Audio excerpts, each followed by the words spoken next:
A series of controversies is threatening to derail the opening of Disney's latest big-budget blockbuster. I'm talking about the live-action remake of Snow White, which will be out next week. Imagine spending over $250 million to bring a fairy tale to life, only to sit in a nearly empty theater watching it collapse in real time. That's not a nightmare. It's exactly what just happened to Rachel Zegler. Once hailed as Disney's next big star, she found herself clapping awkwardly at her own film while the seats around her sat untouched. No crowds, no buzz, just a popcorn bucket, a bouquet of sympathy flowers, and a brutal reality check. But as shocking as the empty theater was, it was only the beginning of a much deeper Hollywood disaster, one filled with viral backlash, behind-the-scenes chaos, and a feud that may have shattered the entire production. It was supposed to be a moment of celebration. Instead, it felt like a funeral. On March 25, 2025, Rachel Zegler showed up to a late-night screening of her own film, the highly anticipated yet wildly controversial Snow White remake. But rather than walking into a packed crowd of excited fans, she entered what looked more like an abandoned movie set. The theater was almost completely empty, and not in a VIP exclusive kind of way, more like nobody showed up kind of way. Now, fans are growing more concerned about Disney's new Snow White remake, mostly because of what the lead actress has been saying to the press. Rachel Zegler has been described as a walking PR disaster for Disney. Trying to save face, Zegler brought along a few close friends, Ilma, Jorge, Remy, and Maria Demison, who cheered her on as her name appeared on screen. One friend even posted the moment to Instagram, shouting her name in the dark theater like it was a private celebration. But Rachel's awkward laugh said it all. There were no thunderous claps, no gasps, no buzz. Just silence. And a few scattered laughs from the people she dragged with her. To make things even more cringeworthy, the group leaned into the viral "2 tickets, please" trend, jokingly approaching a confused theater employee. When he innocently asked, "For which movie?" they panned the camera to their Snow White popcorn buckets. His blank reaction said it all. No one, not even the staff, expected people to actually be there for this movie. There's more. There's always more. Let's have a listen. I mean, you know, the original cartoon came out in 1937, and very evidently so. There's a big focus on her love story. Zegler clutched a bouquet of flowers, maybe a sweet gesture from her friends, or maybe just a sad reminder that the box office wasn't handing out any praise. Because for a film this expensive, this hyped, and this risky, the turnout wasn't just disappointing, it was devastating. But that painfully awkward movie night was just the surface. What came next would reveal just how deep this disaster ran. If there was any hope that Rachel Zegler's solo theater experience was just a fluke, the box office numbers quickly crushed that dream. Snow White didn't just flop, it crashed and burned before it even got off the ground. The Thursday night previews pulled in a pitiful $3.5 million. For a film that cost well over $250 million to produce, not even counting marketing, those numbers weren't just bad, they were catastrophic. And when the full weekend rolled around, it somehow got worse. The opening brought in just $43 million, a figure so low it left Disney fans and industry insiders in collective disbelief. To put that in perspective, The Little Mermaid remake opened with over $95 million. Even Dumbo, which was widely considered a miss, brought in nearly the same amount, but on a much smaller budget. This wasn't just a misfire. This was one of the biggest box office disasters Disney had seen in years. Did I frighten you? I let myself go all the way with the drama and with the character to really celebrate the evil queen. Meanwhile, social media exploded with brutal memes, empty theater seat maps, and photos of fans, if you could even call them that, sitting alone in ghost town screenings. One post joked about starting a GoFundMe to help Disney break even. Others compared the turnout to a private screening, just without the private label. The jokes were relentless. But behind the laughter, the truth was clear. Audiences weren't just rejecting Snow White, they were actively avoiding it. And as the numbers tanked, the internet did what it does best: dig up old clips and turn them into viral ammunition.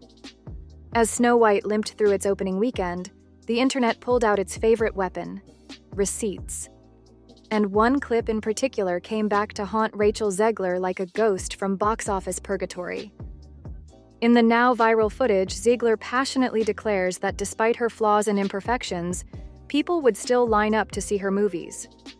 It was meant to be inspiring, maybe even empowering. But in the context of empty theaters and humiliating ticket sales, it hit like a punchline. Instead of long lines, the only thing stacking up were empty seats. Co-stars? Sure. Friends? Not even close. E.T. has learned there has definitely been tension between Snow White leading ladies Gal Gadot and Rachel Zegler. And brutal replies. One viewer responded bluntly, "Welcome back to reality, princess." Another added, "The only thing people are lining up for is the refund line." Even Ian Miles Cheong joined the roast session, reposting the clip on X with a not-so-gentle reminder. Snow White had officially become Disney's lowest-performing live-action remake in decades. And as the clip continued to spread, Zegler's confidence transformed from bold to delusional in the eyes of critics. What was supposed to be her big breakthrough moment had now turned into a cautionary tale about ego, expectations, and a painfully public misfire. But as damaging as that viral moment was, it was nothing compared to what was unraveling behind the scenes. While the internet was busy roasting Snow White, Disney executives were scrambling behind the scenes, because the disaster wasn't just playing out at the box office. It was unfolding inside the studio, too. And at the center of it all? Rachel Zegler. According to a bombshell report from Variety, tensions between Zegler and Disney had been simmering for months. Executives were reportedly uneasy about her off-script interviews, blunt commentary, and repeated digs at the original 1937 film. But instead of stepping in early, the studio stayed silent, until it was way too late. The breaking point came at Disney's D23 event, where Zegler took the stage all smiles, thanking fans, praising the cast, and then dropping a completely unprompted political statement that stunned the crowd. Almost immediately, Disney's PR team was thrown into crisis mode. The $270 million princess fantasy had just turned into a full-blown political minefield. Behind closed doors, panic set in. A new trailer is out for Snow White, and if you thought that Disney was going to salvage this film after all the backlash that it received about the direction it was going in remaking the 1937 classic, you were wrong. And that's when Jonah Platt, son of Snow White producer Mark Platt, decided to speak up. In a now-deleted Instagram comment, Jonah called out Zegler for what he described as a complete lack of professionalism, revealing that his father had to personally fly across the country to confront her. "Adult responsibility and accountability," Jonah wrote, before blaming Zegler's off-script antics for tanking the movie's chances. According to sources at The Hollywood Reporter and People, Disney execs were furious, not just with her words but with the fact that she refused to take them down for days. And the damage didn't stop there. Because as chaotic as things had gotten backstage, Zegler's tension with her co-star Gal Gadot was about to take it to a whole new level. By the time Snow White was limping to theaters, it was clear the drama wasn't just about numbers, it was about personal feuds too. And one of the most explosive? Rachel Zegler and her co-star, Gal Gadot. At first, everything seemed polished. On-set smiles, red carpet photos, Instagram-friendly captions. There were reportedly not even going to be dwarfs either. Rainbow people instead. I thought it was a fan protest. And even the word dwarfs isn't mentioned in this remake. The film has people saying, don't mock sleepy as a neurological condition. And dopey, is it really dopey? That'd be rude. But behind the camera, things were falling apart. Insiders claimed their relationship started to fracture during the film's promo run, with passive-aggressive comments and icy interactions raising eyebrows. The cracks fully showed at the 2025 Oscars, where the two awkwardly presented an award together. Fans immediately noticed the tension, but what came next erased any doubts. Zegler replied to a fan's Instagram comment, subtly shading Gadot by calling her a professional pageant queen. No names were mentioned, but the internet isn't slow. The timing, the tone, it all pointed to Gal, and people noticed. But the feud wasn't just personal, it was political. Zegler had publicly posted pro-Palestine messages during a period of heightened global conflict. Meanwhile, Gadot, who served in the Israeli military and has spoken openly about her national identity, became an unintended target. The fallout was immediate. According to studio insiders, Gadot's team received serious threats, and Disney was forced to ramp up private security for the mother of four. Behind the scenes, executives were furious. Zegler, whether intentionally or not, had ignited a geopolitical firestorm right in the middle of a film campaign. One insider put it bluntly, "She didn't understand the repercussions. Not for the film, not for Gal, not for anyone." What had started as minor tension had now escalated into an international scandal, with Disney caught in the crossfire. But if you thought that was the final straw, Rachel had one more post that nearly blew the entire thing sky high. Just when it seemed like the controversy couldn't go any deeper, Rachel Zegler lit the match that nearly burned the whole campaign to the ground. Following the US presidential election, she posted a single sentence on Instagram that sent Disney executives into full-on meltdown mode. "May Trump's supporters never know peace." It didn't take long for the internet to explode, and neither did the phone lines inside Disney's Burbank headquarters. Zegler had just alienated half the potential audience for an already struggling film. And this time, the backlash wasn't coming from trolls or meme pages. Peter Dinklage questioned why the story even included the characters at all. They're very proud to cast a Latino actress as Snow White. Yeah. But you're still telling the story of Snow White, yeah. and Seven Dwarfs. Sure. So, look, take a step back and look at what you're doing. It was coming from inside the house. The post was a PR disaster.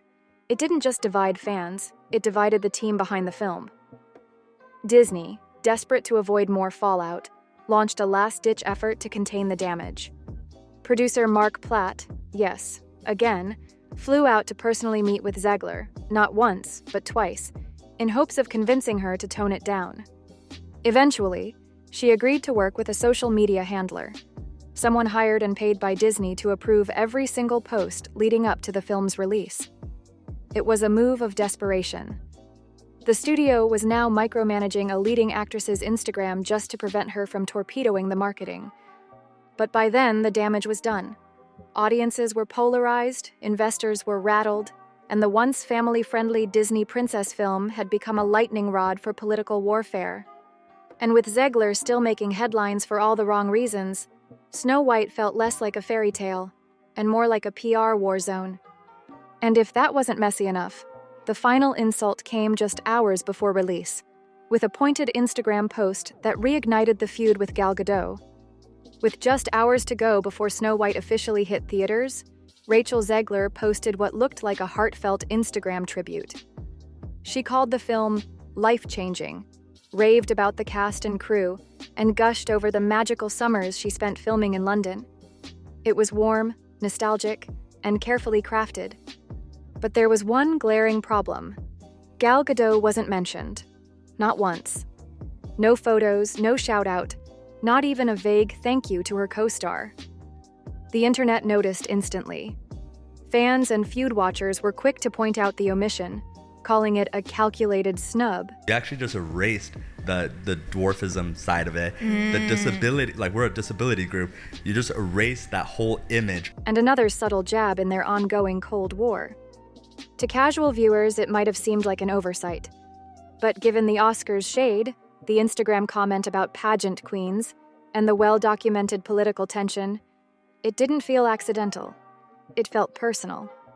Even Disney insiders were reportedly thrown off. After everything the film had endured, the last thing the studio needed was a resurfaced rivalry on release day. Instead of unity, the post fueled a fresh wave of speculation that the co-stars had barely spoken during the promo tour, and definitely weren't ending things on good terms. And in a movie already drowning in controversy, this last-minute snub was like tossing another stone into the flood. But behind all the feuds and PR fails, there was an even bigger storm brewing. one that started long before the cameras rolled. Before Rachel Zegler ever stepped on set, Snow White was already steeped in controversy, and it all started with the Seven Dwarfs. What should have been a whimsical callback to Disney's original 1937 classic quickly turned into a full-blown debate about stereotypes, representation, and cancel culture. It all exploded when Game of Thrones star Peter Dinklage slammed Disney in a 2022 interview, calling out what he saw as hypocrisy. How could the studio celebrate a Latina actress as a progressive casting choice while still telling a story about 7 dwarfs living in a cave? He called it backward, tone deaf. And honestly, the internet listened. Disney tried to do damage control.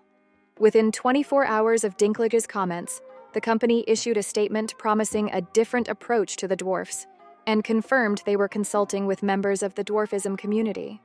But their solution sparked a whole new backlash.